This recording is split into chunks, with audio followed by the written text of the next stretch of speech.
All right, imagine getting $300,000 a month in net collections, but not realizing you're actually losing up to $25,000. Now, this isn't because of bad payers or denied claims, but actually because of issues that could have been caught if you were auditing your payment posting process. Welcome to NatRevMD, a podcast where we share tips on optimizing medical billing and improving practice efficiency so you can have the business of your dreams. I'm your host, Dr. Heather Signorelli, founder of NatRevMD. Let's get started. So we see it in practices that we take over constantly, practices that may have had clean claims, maybe they had some solid payer contracts, but the problems that were built up related to payment posting resulted in uncollected debt. And so we've spent several episodes going over all of the different types of payment posting and errors to watch out for. Today, we're going to dig into the audit process that you can put in place into your practice. And so when we are digging into practices, when we are onboarding, we are seeing some of the same culprits show up over and over again, really around payment posting errors. And so that's what we want to wrap up today. So if your practice is processing more than, 1,500, 2,000, even 5,000 claims a month, you definitely want to make sure that you have a spot checking process in place to make sure that you just understand how things are being posted. We do this with our practices every single month. And obviously it's a spot check. You're not going to be able to touch every single claim, but we want to make sure that our teams are posting it correctly. And we want to make sure that your team is also doing this. And if they aren't doing this, we'll give that framework today. Or if you are realizing that your billing team is overwhelmed or not right for your practice, we'd love to take care of you. Head on over to natrevmd.com and check us out.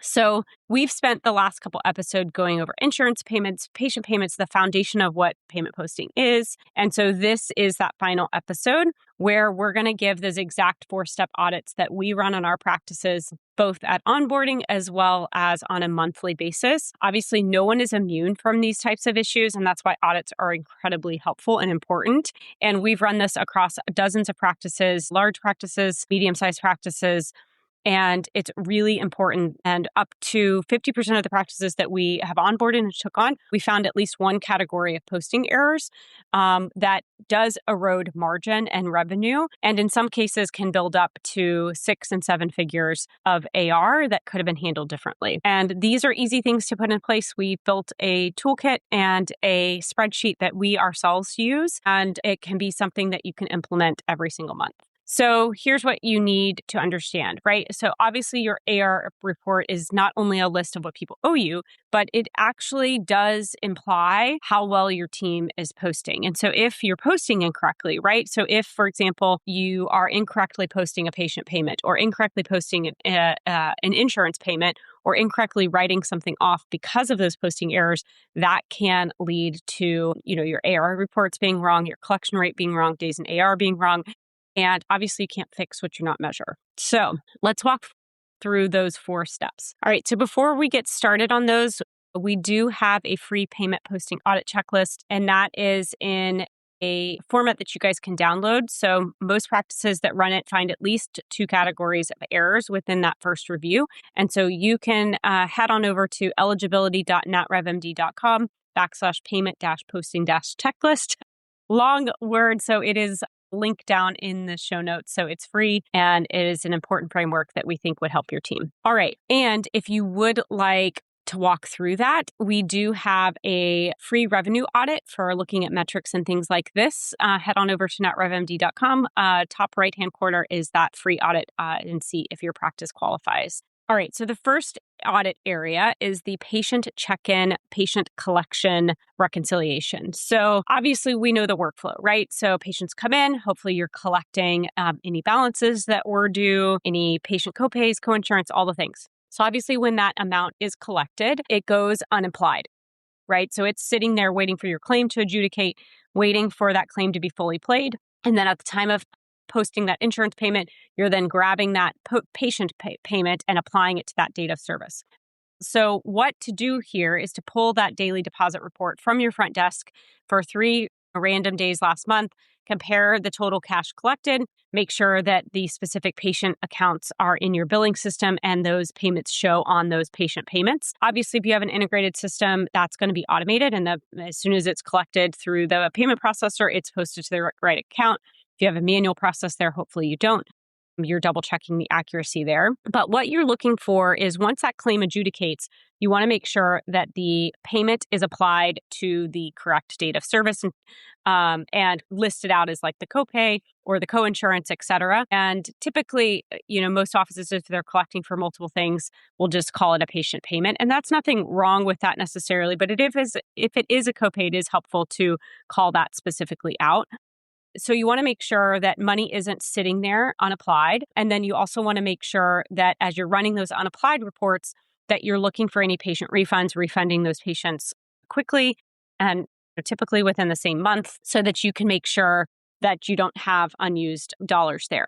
The thing that gets tricky sometimes is if you had prior balances, that then you need to make sure that those are shown for a statement.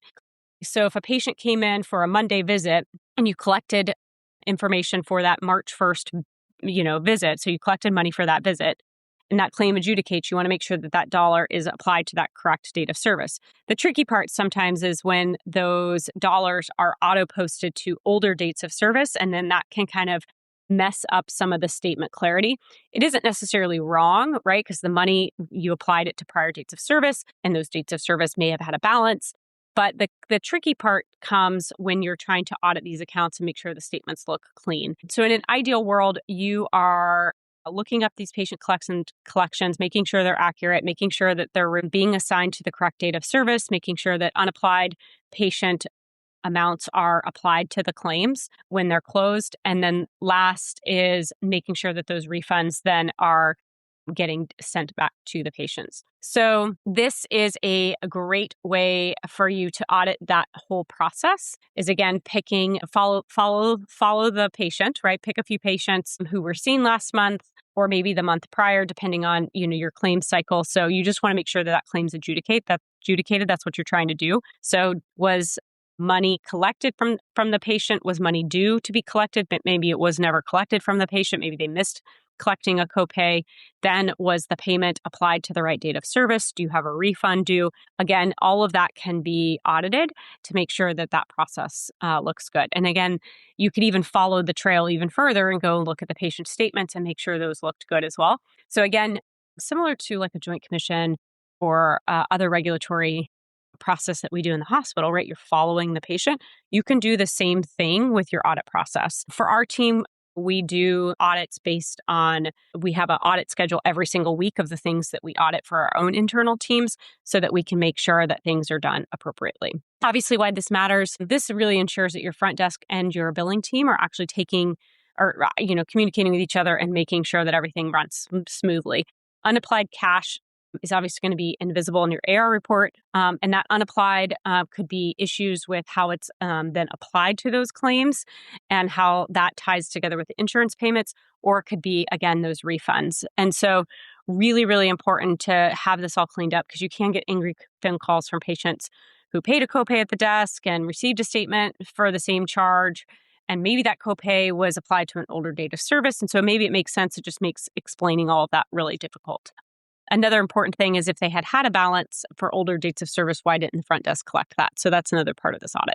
All right, number 2, the ERA spot check. So pull 10 random ERAs from the last, 60, 90 days, open your practice management system and compare the line by lines against the actual ERA and what was posted. A lot of softwares have automatic posting, which is really, really helpful, but you just want to make sure those rules and everything is balancing correctly. So things to look for is, did the poster enter the correct contractual adjustment? Did they route the denial codes correctly? Did the eligibility denial go back to the issue? For us, it goes on to an issue tracker to get resolved by typically someone in the office, or is it just sitting there in the queue? Is there a zero balance claim that is left open and untouched or not followed up? So these are the fastest way to catch some of these systemic errors. We want to make sure that a poster isn't skipping contractual adjustments. We want to make sure that the ERAs coming in do balance against what was actually put onto the account, that we're making sure that we're getting all of the codes that come over, even if it's for like a federal sequestration.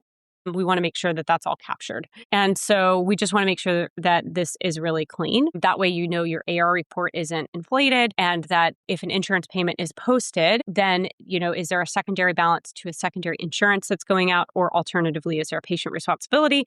And then is that process working. And so really, really important. It's a good check and tells you whether your AR team is working appropriately. And again, if your team isn't doing this already, highly, highly suggest that this be a process that you implement. It allows your billing team to have the quality that they need in order to run accounts. Again, your metrics and everything can look really clean, but stuff can be messy on the back end. And so this is our double check process. Obviously, we want metrics up front looking really good. But to me, that's a lagging indicator, where a leading indicator are these audits that help address what is to come months later. So really important to have this process done.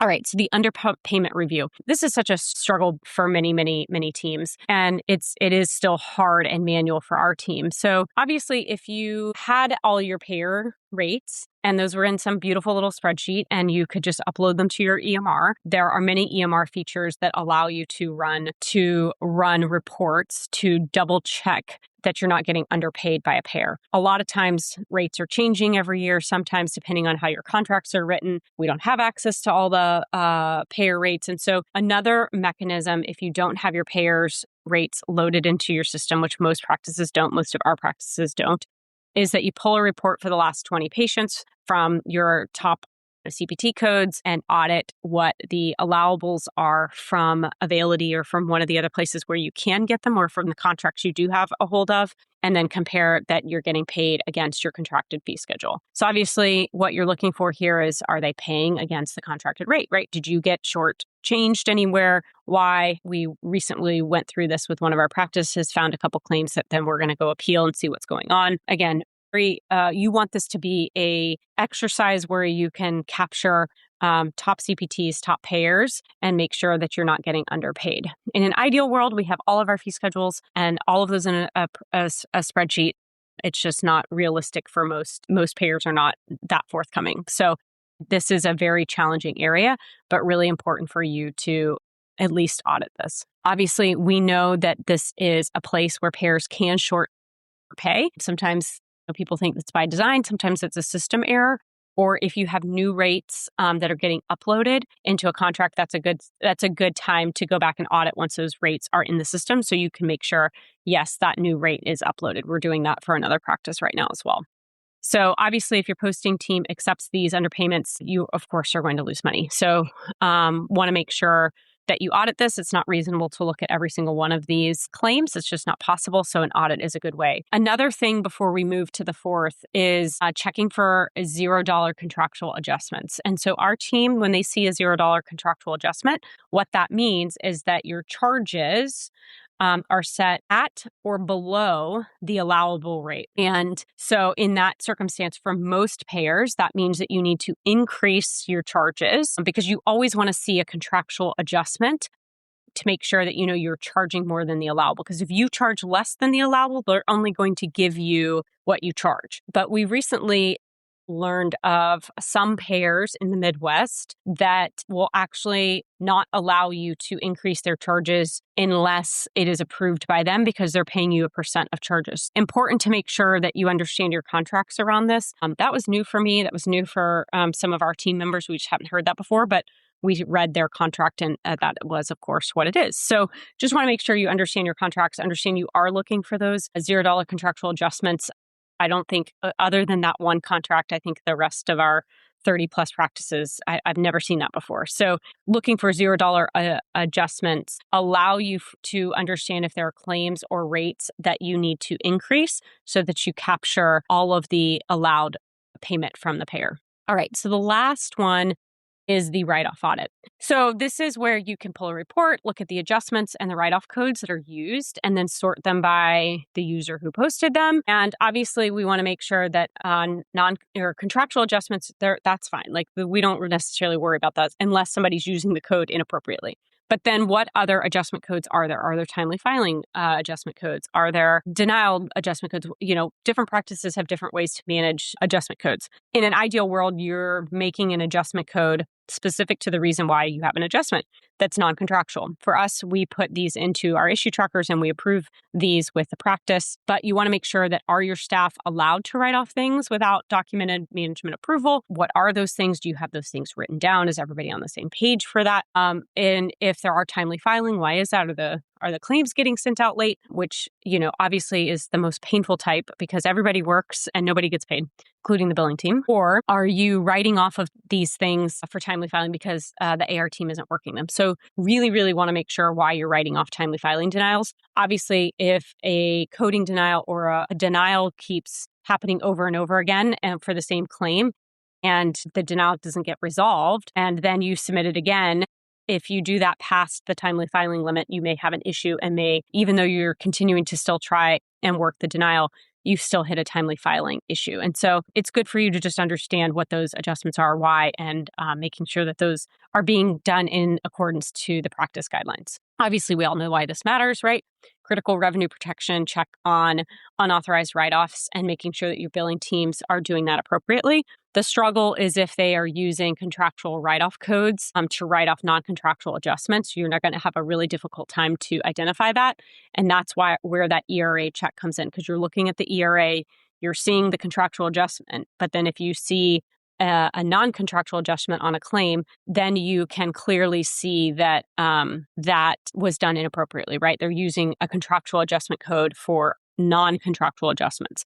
And so that's where you're hitting kind of both of these, right? You're doing the ERA audit, but then you're also doing the write-off audit. And so that can help you check on all of these. We also audit things like AR follow-up, making sure that the AR is being touched enough. And again, this is our own internal audits that we do on our own internal team because it allows us all to be on the same page in terms of work quality. So really, really important that you have this process down. If you have an in-house team and are struggling with the strategic oversights of some of these things, it's really important that you have that skill set on your team. Otherwise, the strategic direction of your billing operations is going to not be able to sustain growth of your practice. And so that's, I think, why it's really, really important, whether you have an outsourced team, if they have somebody in that role, great. If they don't, that's a weakness. Same with your in-house team. If you have an in-house team and maybe some of the billers are great, but you don't have that strategic oversight, long-term, you can struggle. And so really important to kind of bring this all together.